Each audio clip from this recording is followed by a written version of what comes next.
안녕하세요. 김현우 수익연구소의 오 대표입니다. 이전 시간에는 시초가 매매 전략에 대해서 알아보았다면 오늘은 장중 매매 전략에 대해서 알아보도록 하겠습니다. 시초가 매매 전략 영상을 아직 보지 못하신 분들은 시초가 매매 전략 영상을 꼭 먼저 보시길 바라겠습니다. 이번에는 장중 매매 전략에 대해서 알아보는 시간인데요. 장중에는 어떤 대응이 필요할까요? 시초가 매매 전략에서 역시 조건 검색 실시간을 체크하자고 말씀드렸습니다. 시초가 매매 검색기에 들어오는 조건 검색 실시간 종목들을 체크하고, 또 시초가에는 장전에 준비해야 될 요소가 있었죠. 장전에 여러 가지 준비해야 할 요소가 있었는데, 이제 장이 시작되고 난 다음에 시장이 시작된 이후에는 어떤 요소들을 봐야 될지 그 부분을 체크하도록 하겠습니다. 먼저 장이 열린 다음에 맨 먼저 체크할 것이 수급이죠. 제재수 기기스시 7가지 매매 전략에서 재무, 재료, 수급, 재무와 재료를 파악했다면 수급적인 요소, 기관과 외국인이 계속 사는가, 이것을 체크해야 됩니다. 그러니까 외국인 기관 수급주 위주의 종목들을 본다 이겁니다. 그래서 거래 대금이 계속 들어오는데, 특히 기관과 외국인의 대금이 들어오면서 양봉의 모습들을 계속 갖추는지가 중요합니다. 외국인 기관 순매수, 거래 대금, 이 부분이 중요한데, 검색식을 여러분들께서 설정하셔야겠죠. 외국인 기관 수급주에 대한 검색식을 설정한 검색식이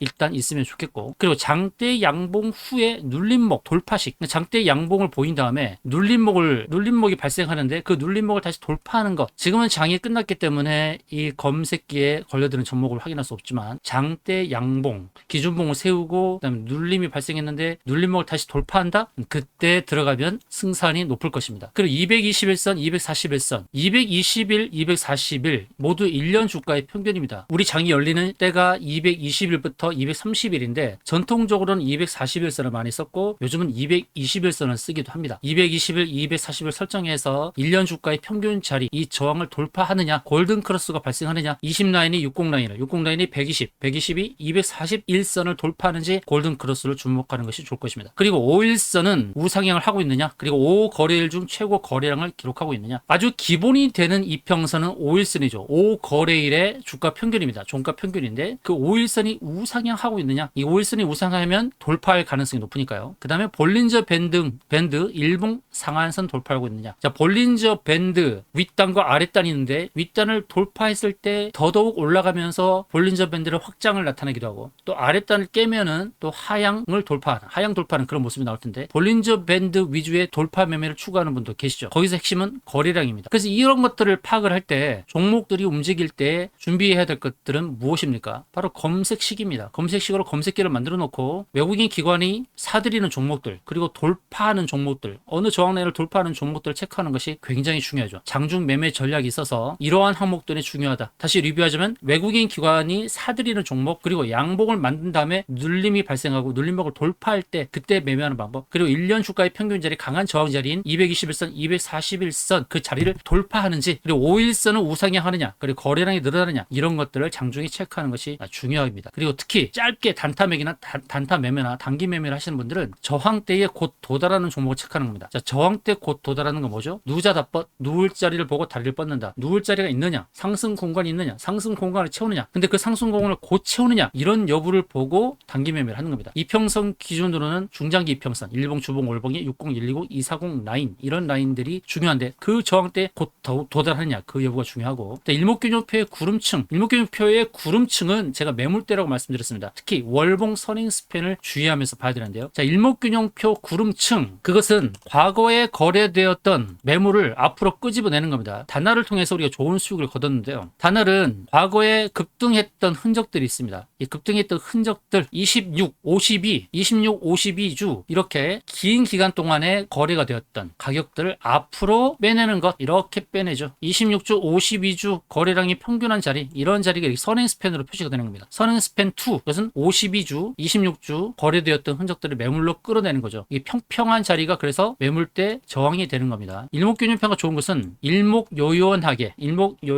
균형된 값을 미리 알아볼 수 있다는 것입니다. 현재 거래되는 자리에서, 여기는 과거였지만 과거 거래됐던 자리에서 지금의 현재, 그때는 미래였죠. 미래를 내다볼 수 있다는 겁니다. 그래서 매도 저항대를 미리 체크하고 갈 수 있었다. 월봉에서는 매도 자리를 이렇게 안내드렸죠. 구름층 상단이라고. 여기서는 빠르게 움직이는 것처럼 보입니다. 월봉에서는. 그러나 일봉 일봉은 그렇지 않았습니다. 일봉에서는 10,000원대 올 것처럼 보였다가 빠졌다가 올랐다가 빠졌다가 올랐어요. 이런 시간들이 걸리죠. 그럼 단화를 어디서 매수를 하느냐? 바로 여기입니다. 21선 지지받을 때 여기서 매수를 해서 월봉 상황에서 바라봤을 때 저항 라인을 보고 대응하는 것이죠. 그럼 편안하게 월봉의 저항 라인까지 바라보고 대응하는 거예요. 단타 단기 매매를 하시는 분들은 바로 여기 7월 7일자에 급등했을 때 27% 오르는데 어디서 걸릴지를 모른다. 그런데 단타를 하더라도 저항 라인을 모르면 3% 5% 수익에 만족한단 말이죠. 당일날 27%까지 올랐어요. 월봉 상황에서 우리는 저항 라인을 알고 간단 말이죠. 이 라인을 알고 있기 때문에 3% 5% 끊는 것이 아니라 거래량 추이를 보면서 바로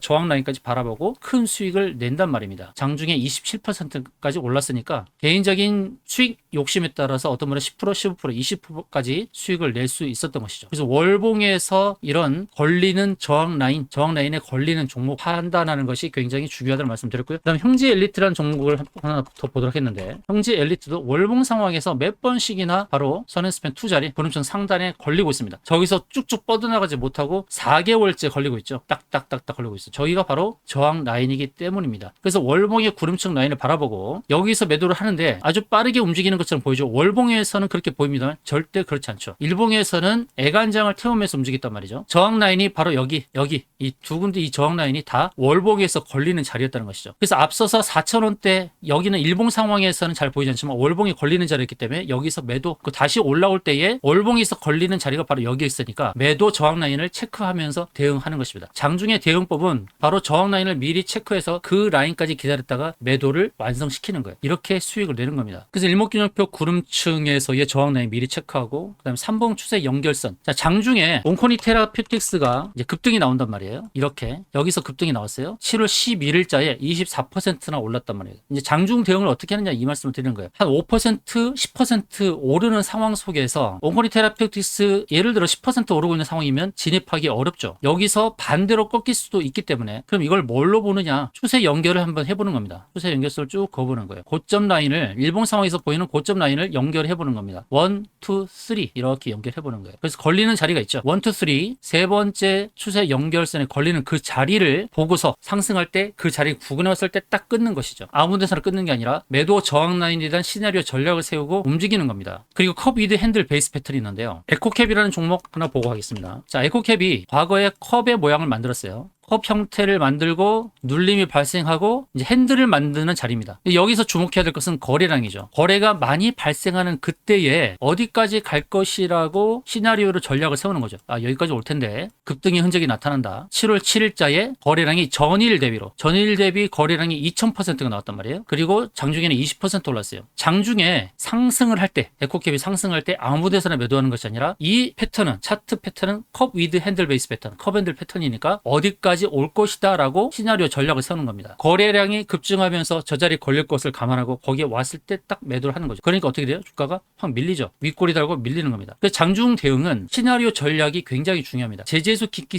재무재료, 수급, 기술적 위치, 끼부림, 그리고 스케줄까지 6가지 매매 전략을 수립하고 거기에 부합하는 종목을 찾았는데 거래량을 동반하면서 시나리오 전략에 따라 어디에 걸릴 것이다. 차트 유형을 보면서 대응법을 체크하는 겁니다. 장중 대응 전략 바로 이런 것들입니다. 시나리오 전략입니다. 앞서서는 검색식에 들어오는, 검색기 들어오는 종목들을 체크를 하고 제재수, 기기, 스까지 파악합니다. 재무, 재료, 수급, 기술적 위치, 끼부림, 스케줄까지 파악하고 이 종목 상승 가능성이 높다. 어디까지 걸리겠다는 것은 시나리오 전략을 통해서 바로 일목균형표의 구름층, 3봉 추세 연결선, 컵 위드 핸들 베이스 패턴 이런 시나리오 전략을 세우고 장중에 대응을 하는 것입니다. 그 여러분의 개별 속성과 차트 유형에 따른 매매, 그것은 이전 영상에서 찾아보시기 바랍니다. 여러분이 공격적인 성향을 갖고 있느냐, 중도적이냐, 보수적이냐에 따라서 어떤 차트를 선택해야 될지 그 유형이 나오게 되어 있습니다. 그러면서 개인적으로 제재수, 기기, 스에 부합하는 종목을 찾았다면 이제 시나리오 전략을 세우고 장중에 대응하는 것입니다. 장중 대응 방법 이렇게 알려드렸는데 궁금하신 점이 있다면 텔레그램 방 들어오셔서 문의하시기 바랍니다. 김현호 수익연구소 채널에 들어오셔서 문의하시면 친절하게 답해 드리겠습니다. 여러분의 유형이 어떤 건지도 모르겠다 그러면 유형이 어떤 건지도 찾아드리고 내 유형은 어떤 것인데 어떤 차트를 집중 공략하는 것이 좋은 것인지 차트 유형 궁금하시면 질문 남겨주십시오. 그러면 그에 대한 답변도 제가 드리도록 하겠습니다. 이상으로 방송을 마치겠습니다. 감사합니다.